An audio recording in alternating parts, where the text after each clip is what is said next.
In our IEOR class, we watched a few videos about TED Talks regarding patents, and one TED Talk that really stuck out to me was the one by Johanna Blakley, and she was talking about how in the fashion industry there are no patents because the government said that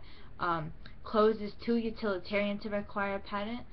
and I guess that kind of makes sense, but Blakley argues that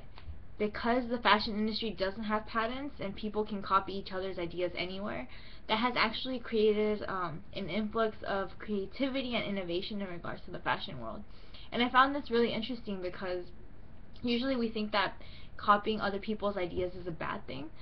And like she kind of mentions how, like, yeah, there are people that copy, for instance, like designer bags, and so you could get like a pretend Gucci bag for like $40,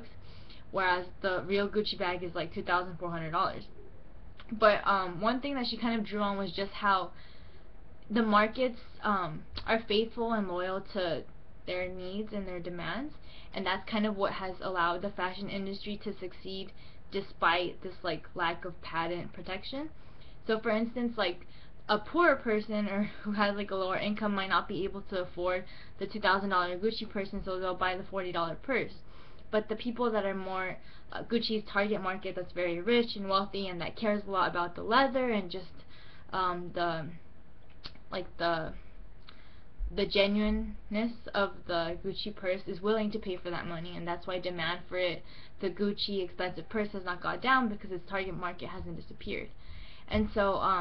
I think that this would be a really good idea to bring possibly into like the drug pharmaceutical industry, just because a lot of really important drugs have these patents that don't allow other people to be able to use them, but having a generic version would be very useful for a lot of individuals around the world who are poor and can't afford the expensive drugs. And I don't think that it would necessarily cut demand from the more expensive versions at all. If anything, it would just increase demand for generic drugs, and people would still buy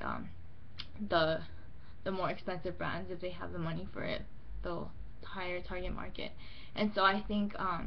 that in this way, patents sometimes don't allow creativity to spur,